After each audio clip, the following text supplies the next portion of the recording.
Trauma and orthopaedic specialist గా మాట్లాడుతున్నాను.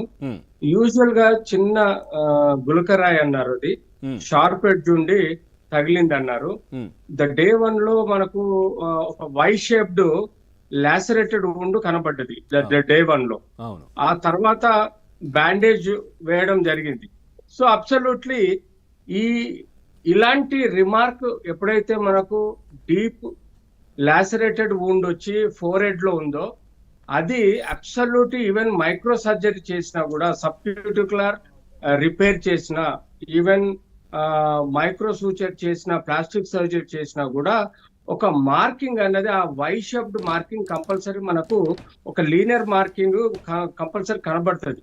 But ఈ రోజు మీరు వితౌట్ బ్యాండేజ్ చూసిన ఫోటోలు చూస్తుంటే ఆ మార్కింగ్, ఆ Y mark, what we expected అంటే ఆ Y injury, Y type of injury marking అనేది డెఫినెట్లీ ఒక లీనియర్ లైన్ లాగా, ఒక గీత లాగా కనబడాలి.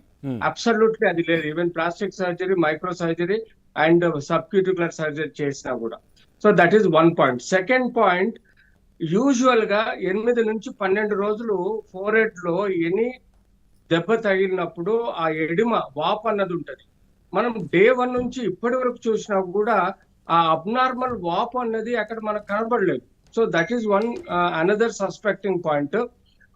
ఆ మూడో పాయింట్ ఏంటంటే, మనం వీడియో విజువల్ చూసినప్పుడు డే 1 లో ఆ ఇంజురీ అయినప్పుడు యూజువల్ గా మనకు ఆ injury Y shaped lacerated wound very painful condition ఉంటదండి. బట్ ఆయన చాలా క్యాజువల్ గా ఉన్నాడు, ఎక్సెప్ట్ కర్చీఫ్ తీసుకొని అక్కడ పెట్టుకోవడం తప్ప ఏదో అక్కడ ఆ తగిలిన దెబ్బకు సంబంధించిన ఇంటెన్సిటీ ఆఫ్ పెయిన్ లేనట్టు, అంతేకాకుండా కేవలం అక్కడేదో వై షేప్ గీతలు పెట్టి ఏదో రెడ్ మార్కులు కనబడ్డట్టు ఒక కర్చీఫ్ పెట్టుకోవడం మనం చూసాం. సో ఒక 3-4 పాయింట్స్ డే 1 చాలా డిఫర్ అవుతున్నాయి. అండ్ ఇవాళకి విత్ ఇన్ 1 వీక్ లోపల అది పూర్తిగా ఆ గాయం కన్మరుగవడం, అంటే వై షేప్డ్ ఏదైతే డిమార్కేటెడ్ వై షేప్డ్ లాసరేటెడ్ ఉందని అంటామో, అది బోన్ వరకు పోయిందో లేదా పైన గీత పెట్టినట్టుగా అనిపిస్తుంది. సో అబ్సల్యూట్లీ చూస్తే ఇటు జగన్మోహన్ రెడ్డి గారిది కానీ, అటు ఇంకొక మినిస్టర్ ఎవరికైతే ఐ ఇంజురీ అందన్నారో వాళ్ళ లేటెస్ట్ విజువల్స్ మనకు చూస్తే absolutely normal shape without any injury లాగా అనిపిస్తుంది. సో దీని వెనకాల ఏముంది? ఎందుకంటే యాజ్ అ ట్రామా సర్జన్ గా, యాజ్ ఆర్థోపెడిక్ సర్జన్ గా ఐ కెన్ సే దట్ ఈ యొక్క ఫోర్ హెడ్ ఇంజురీ ఎప్పుడైనా స్వెల్లింగ్ కనీసం 8 నుంచి 12 రోజుల వరకు ఫోర్ హెడ్ లో ఎంత మంచి మందులు వేసుకున్నా కూడా ఉంటుంది. రెండోది ఆ లాసరేటెడ్ డిమార్కేషన్ క్లియర్ గా, లీనియర్ గా, ఈవెన్ సబ్క్యూటికులర్ అంటే కుట్లు కరిగిపోయే కుట్లు వేసినా కూడా ఆ గీత అంటూ కనబడుతుంది. అండ్ మోర్ ఓవర్ డే 1 నుంచి ఇప్పటి వరకు పెయిన్ ఒక 8 నుంచి 10 రోజులు డెఫినెట్ గా నువ్వు higher antibiotic, higher pain killers వాటా కూడా ఉంటుంది. ఇలాంటి అంటే మనం ఫేస్ లో వ్యత్యాసం చూస్తాము, రైట్ ఐ పైన కానీ లెఫ్ట్ ఐ పైన కానీ మనకి లెఫ్ట్ ఐ పైన వ్యత్యాసం చూస్తాం. సో అలాంటి షేప్ కూడా ఆల్టర్డ్ షేప్ కనబడటం లేదు. So point of pain, point of shape, point of marcation of lacerated wound, point of oedema, ఇవి కనబడటం లేదు. డెఫినెట్లీ అక్కడ మనకు దెబ్బ తగిలినప్పుడు ఈవెన్ అప్పర్ ఐలిడ్ లో కూడా, పైన ఉండే కంటి పొరలో కూడా కాస్తో కూస్తా రియాక్టివ్ ఎడిమా అన్నది వస్తుంది.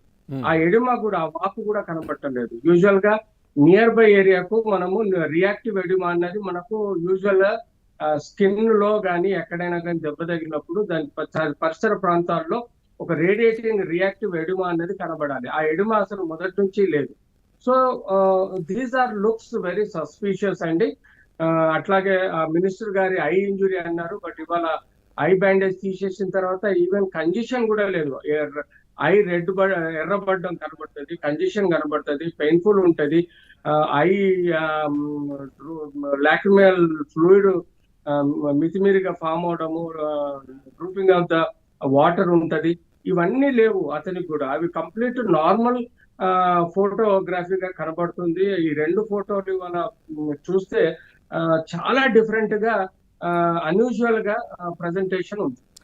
అట్లాగే డాక్టర్ గారు ఒక్కటి అంటే డెప్త్ ఎంత ఉండాలి? మీరు అన్నారు బోన్ వరకు వచ్చిందో లేదో, పైనే చిన్నగా గీత యూజువల్ గా పడినట్టుగా అనిపించింది. ఫోరెడ్ లో డెప్త్ ఎంత ఉండాలి? కుట్లు ఫోరెడ్ లో వేయాలంటే ఉండాల్సిన డెప్త్ ఎంత?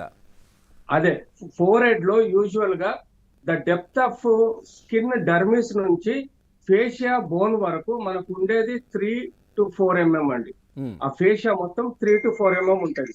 ఈవెన్ స్కాల్ప్ ఇంజురీ అయినా కూడా 4 mm లోపలనే ఉంటుంది.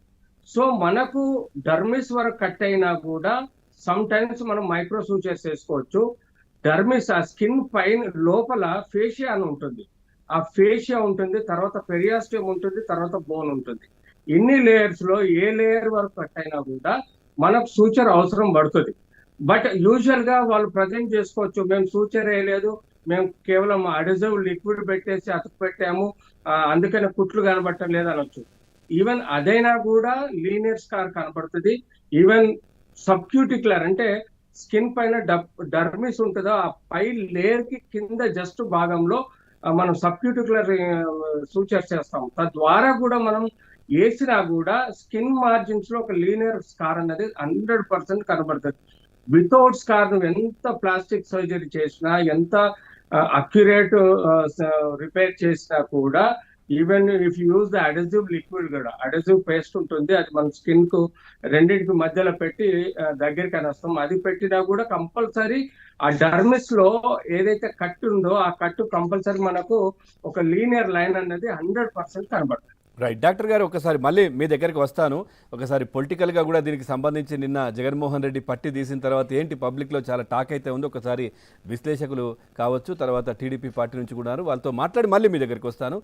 ఇటు సత్యమూర్తి గారు ఉన్నారు, సీనియర్ జర్నలిస్ట్, తర్వాత రాజకీయ విశ్లేషకులు, వారితో కూడా మాట్లాడదాం. సార్ నమస్తే. నమస్కారం. సార్ ఏం చెప్తారు? నిన్న అంటే గతం నుంచి కూడా అనుకున్నాం